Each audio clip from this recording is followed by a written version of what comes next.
tema del primer capítulo, que es general, relacionado con la inflamación.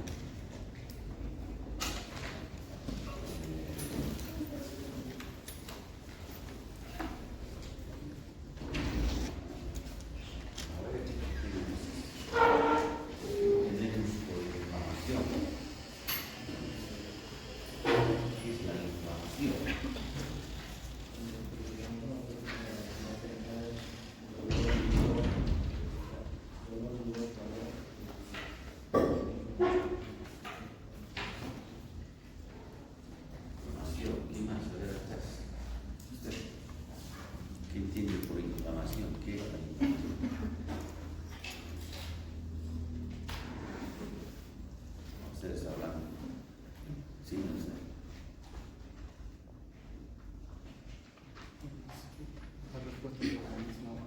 La respuesta del organismo a una infección. Respuesta de un organismo a un agente externo. ¿Ya? ¿Sí?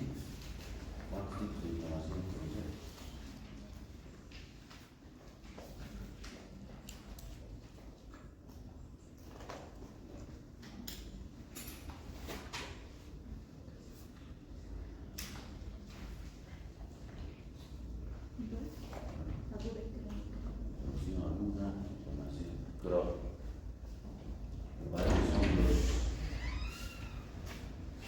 Cardinales de la inflamación aguda. Podría ser la que trae Celso, doctor. Ya, a ver, ¿cuál es la que trae Celso? Rubor, tumor, temperatura y dolor. Rubor, tumor, temperatura, calor. Calor, dolor, signos de la entrada de celos. Bien, entonces ahora vamos a hablar de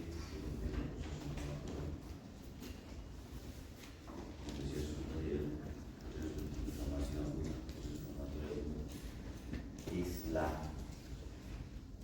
primera respuesta del organismo ante el daño, ante la lesión, el tejido de la lesión celular. La primera respuesta. Entonces, durante todo el proceso se van a ir dando una serie de fenómenos, ¿no? En una primera etapa se van a producir cambios vasculares. ¿Qué objetivo? Con el objetivo de que a partir de estos cambios vasculares, donde fundamentalmente vamos a hablar del incremento en la permeabilidad vascular, salgan componentes del plasma y elementos celulares hacia el intersticio, o sea, hacia el lugar donde se está produciendo el daño, el tejido, ¿no? Para eso salen los elementos celulares. ¿Y qué elementos celulares salen fundamentalmente? Son los neutrófilos. ¿Y los neutrófilos después en qué se convertirán?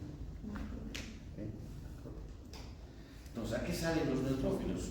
Pues vamos a ver el concepto de inflamación, que dice que es la primera respuesta ante el daño.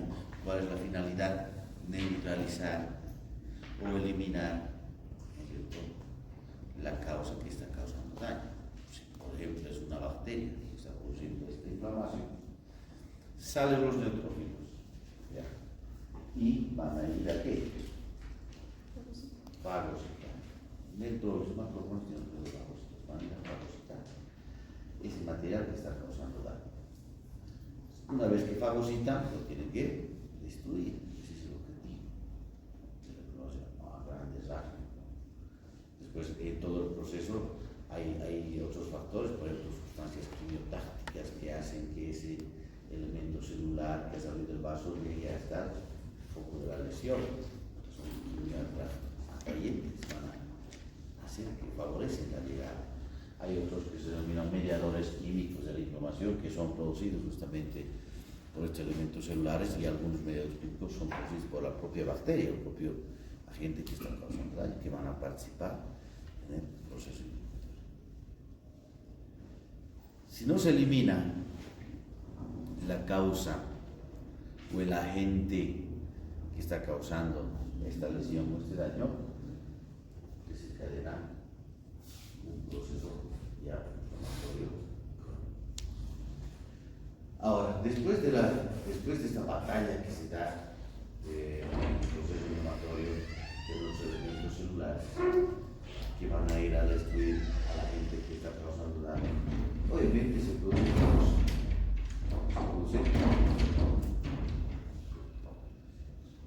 muerte celular, ahí está, se produce muerte celular, y esto tiene que ser limpiado.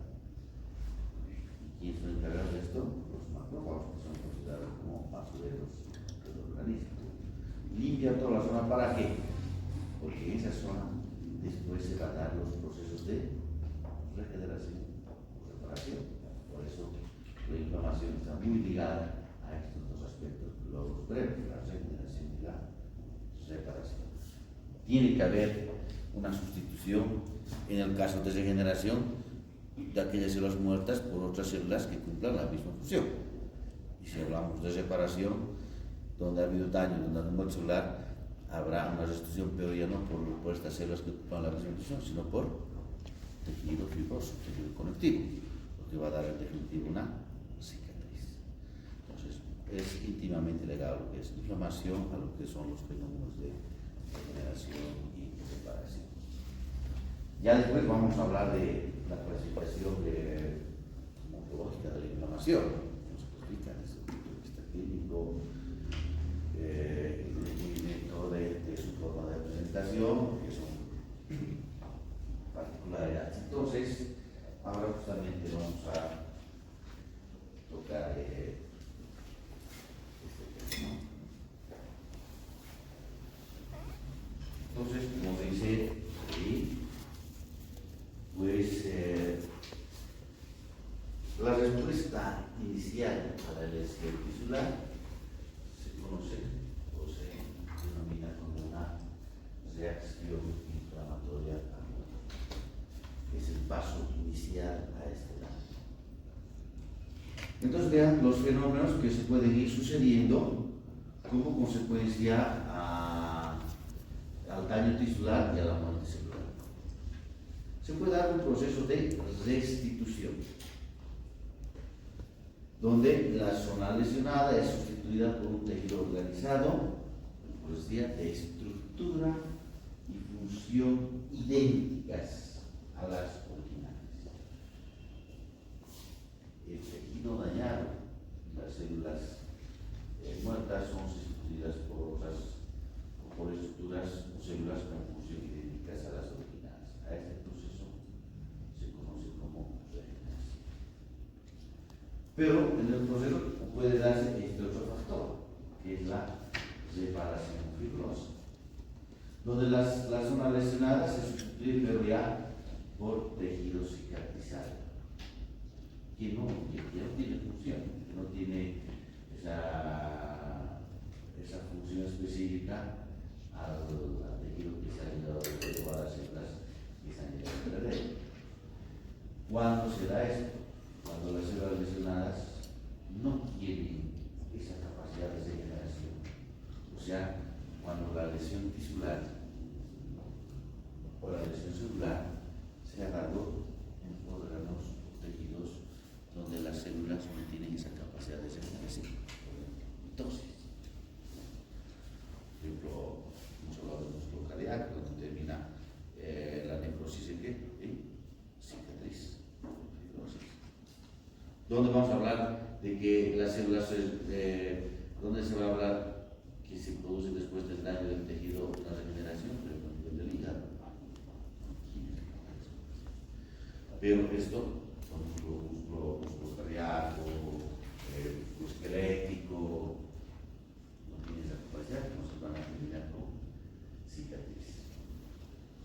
O sea, va a producir una inflamación crónica.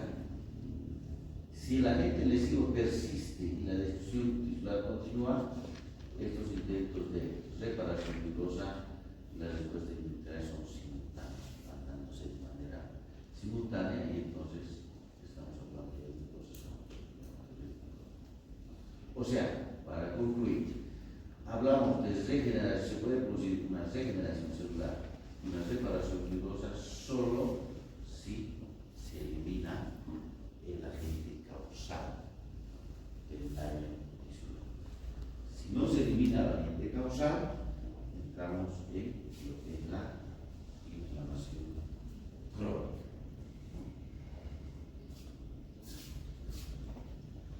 Etiología de la inflamación. Si ustedes ven, este esquema es similar a cuando hemos hablado de factores que producen lesión celular. Pueden ser causados por agentes físicos, agentes inmunológicos, cuerpo extraño, agentes químicos, microorganismos, bacterias, virus, parásitos. ¿Por qué? ¿Por qué es similar? Porque obviamente estos van a causar la lesión celular. Y la inflamación es la respuesta, o la primera respuesta a esta lesión celular, o la tisular. Entonces, los agentes por la teoría van similar.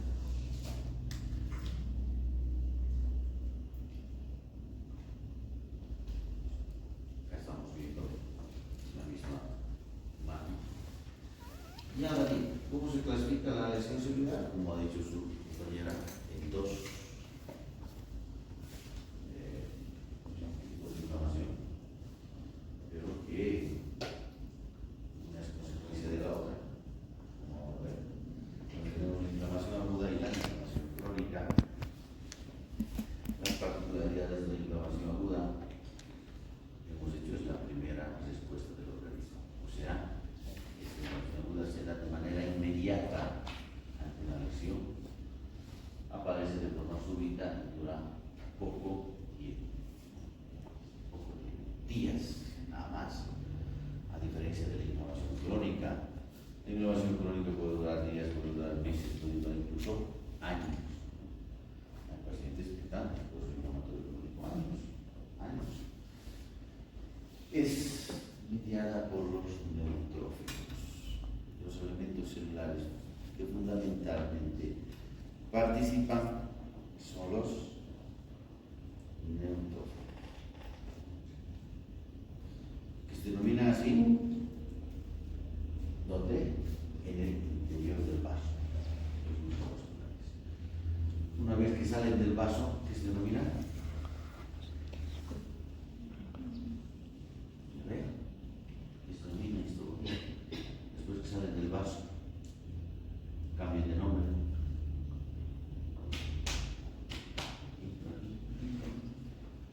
Los neutrófilos, macrófagos, sí, pero antes de eso tiene un periodo de 24 a 48 horas y después se convierte en macrófagos. Los monocitos, ¿no? Entonces, en el vaso, neutrófilos, salen del vaso, monocitos, los monocitos se convierten en macrófagos y esos macrófagos pueden dar origen a qué después. ¿Qué más? El macrófago cambia de forma con el objetivo de destruir lo que ha fagocitado, fagocitosis, que se denomina célula epitelioide. Y después la célula epitelioide, ¿qué se convierte? En célula gigante multinucleada.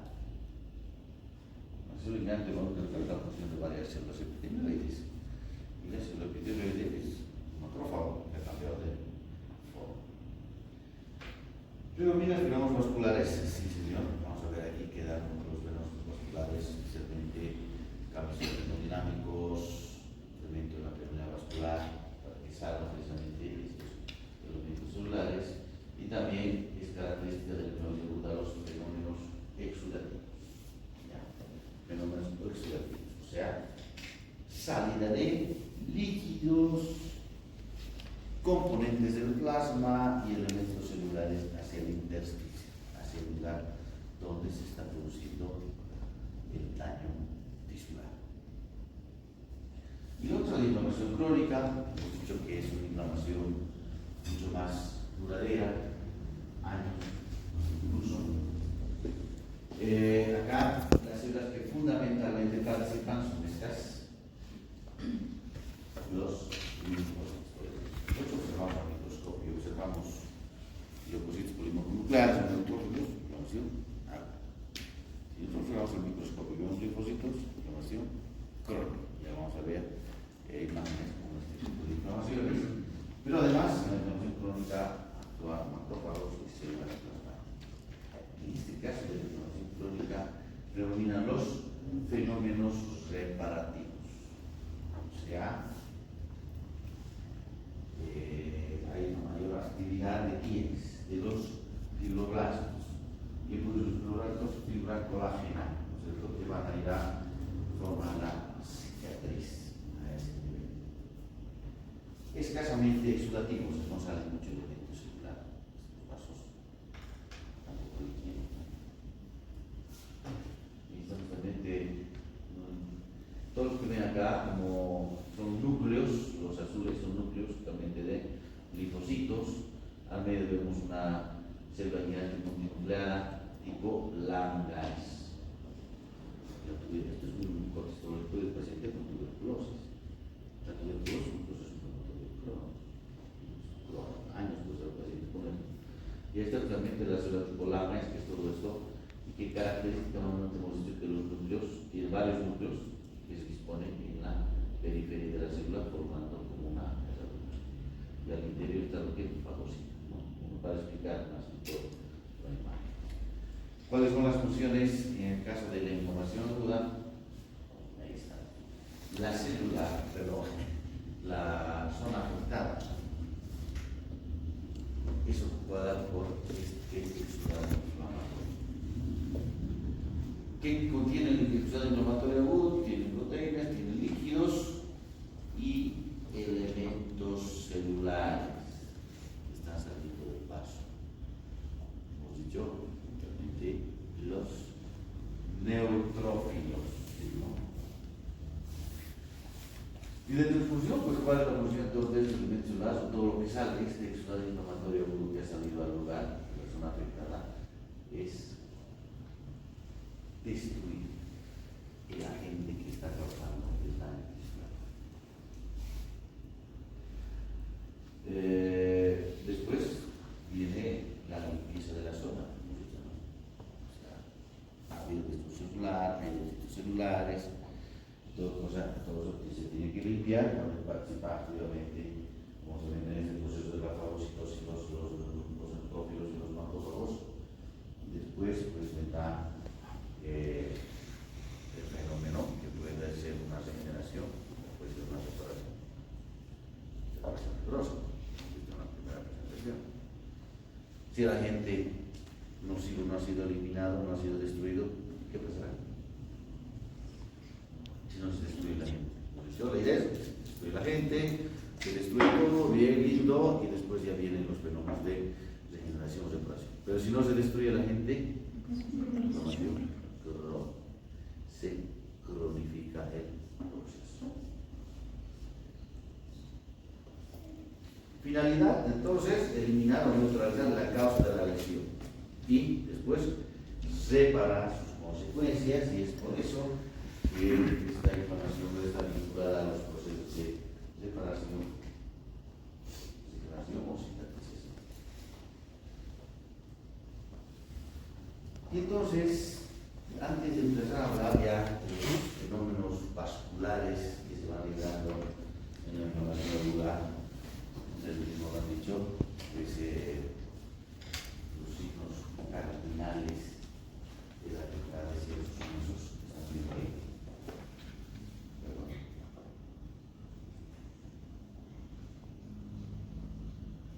Tumor, calor, cada uno tiene su mecanismo por el cual se desarrolla uno de estos procesos característicos de la inflamación aguda, como se denominan los signos cardinales.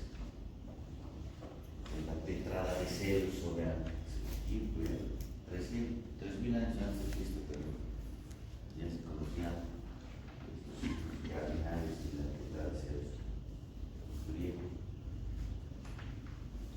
En Grecia nació la medicina, la medicina.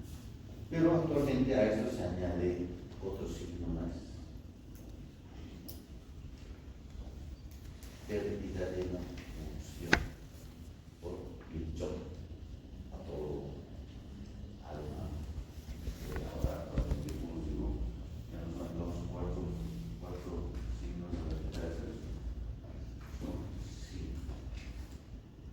¿Por qué pérdida la función? Porque obviamente el lugar donde se está produciendo un daño, el lugar donde se está dando inflamación aguda, pues por las diferentes características, todo esto, pues disminuye la función de la zona, ¿no? A veces a ver la extremidad inferior, si este proceso, por ejemplo, estaría dándose a nivel de la planta del pie, una parte de la extremidad inferior, se supone que va a producir dolor, ¿no? Pero si dolor, ¿qué pasa? Y por ahí van a caminar con dificultad, por ahí no les va a permitir caminar, ¿no? Ya, fíjate. Por lo mismo, vamos a zonas de nuestro cuerpo. Bien.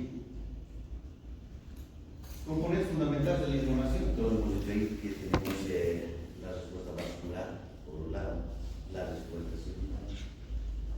Respuesta vascular, cambios en la pared del vaso, cambios en el flujo sanguíneo. Respuesta celular, neutrófilos, vamos a ver cómo los neutrófilos participan, cómo actúan los macrófagos y los elementos celulares en la zona. Respuesta humoral, se van a liberar sustancias que se denominan mediadores químicos de la inflamación. Estos mediadores químicos son producidos por las células de nuestro organismo o son producidos por los elementos que están causando daño. Entonces son grupos diferentes de mediadores químicos que actúan en todo el proceso inflamatorio. Entonces, ¿cuáles son los acontecimientos fundamentales?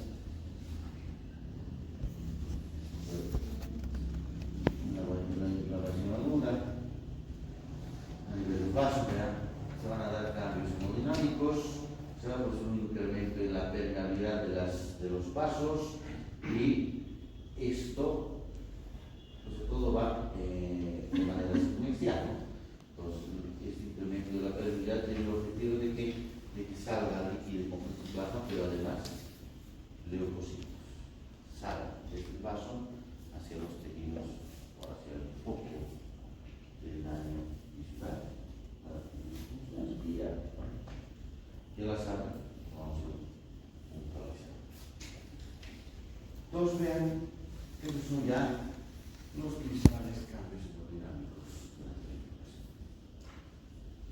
Vasos pequeños, cambios a nivel de la microcirculación. Primero, hay una vasoconstricción pasajera, temporal de las arteriolas.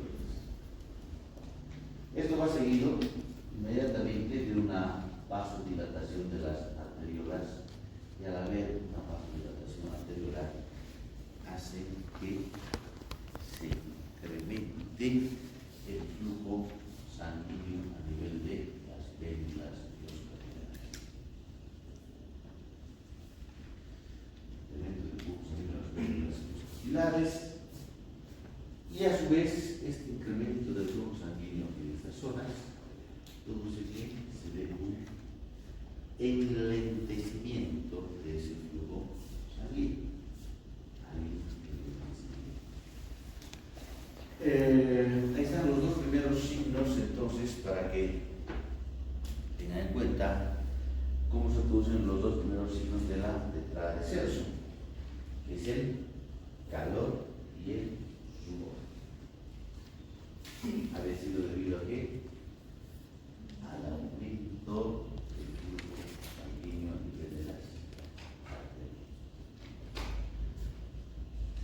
eso es que la zona se torna caliente, por eso es que la zona se torna roja, porque ustedes tocan o vemos abscesos así, a la palpación, es caliente, calor.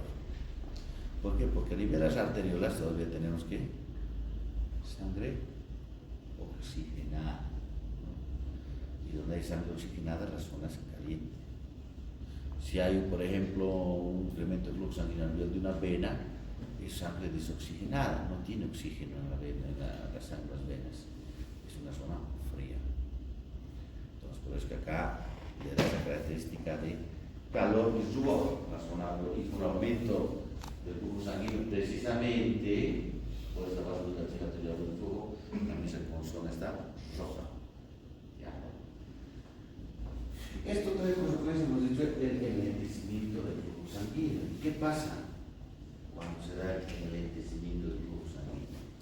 Lo normal en el plasma es, pero lo normal en los vasos sanguíneos es esto.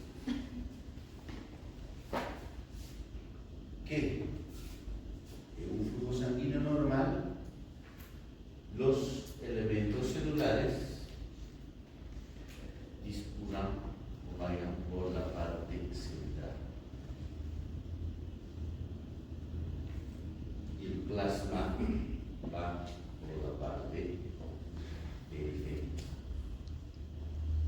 Como consecuencia del enlentecimiento del flujo sanguíneo, esto se invierte. Ya vamos a poner más cositas acá que me dirán qué es. Se invierte en la pared del vaso, lo que hemos dicho. ¿Y qué pasa entonces?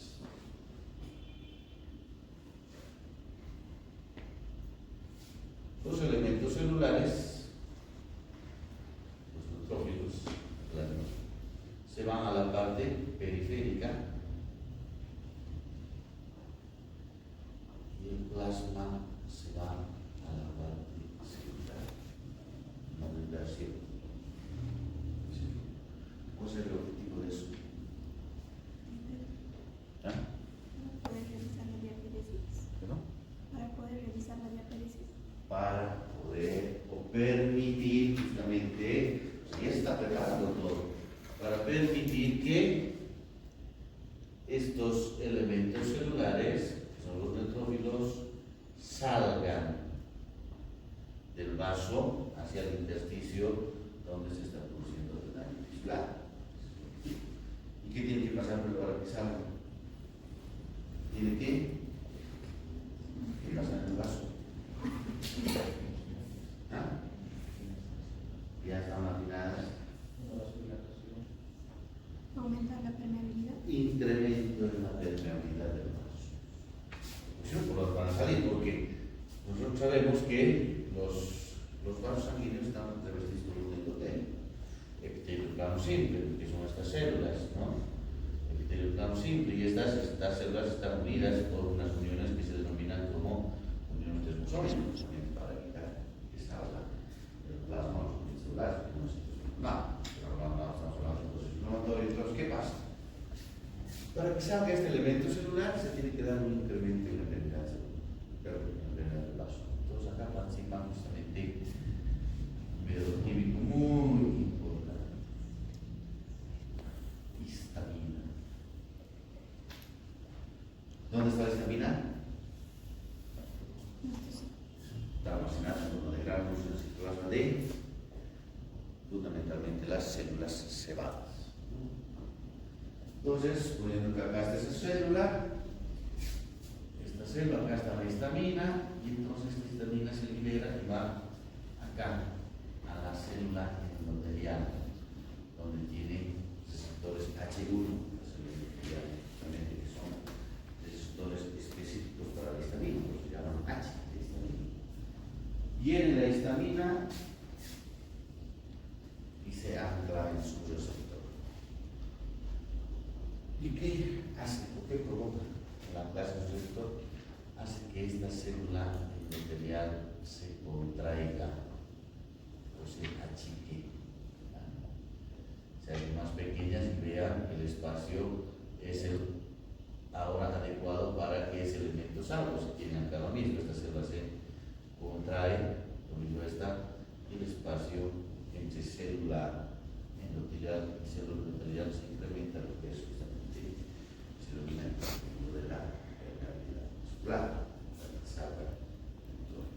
¿Y por qué? Pero se contrae o disminuye de tamaño la célula endotelial, porque en el citoplasma tiene microfilamentos de miosina. Microfilamentos como en el músculo. Y por eso el músculo se contrae, ¿no? Entonces, pues, estas histaminas actúan en la célula a través de los microfilamentos de la miosina para que se contraiga el músculo. Y está. Sale el neutrófilo, que ya saben, en una primera etapa se llamará monocito, después se llamará macrófilo, que llega acá para primero destruir lo que está causando daño, hay factores como biotásticos, cuidados químicos, pero después que se ha causado daño dentro celular se tiene que limpiar. En su caso hay que limpiar, como una harina ustedes limpian, ¿no? Tienen que limpiar y bueno, después vienen los procesos de si corresponde a una regeneración o si corresponde a una reparación, o si no se ha podido eliminar el agente como la tuberculosis, por ejemplo, el bacilo de Koch es un bacilo que se denomina barro. ¿Por qué? Ácido alcohol resistente. Resiste a la fagocitosis. El macrófago lo fagocita, pero no lo puede destruir. Y por eso que se convierte el macrófago en célula multiplicar colándeas. Y no lo destruye. Está como y esa célula sirve como un vehículo, entonces ahí es donde se prolifica el fármaco, ¿no?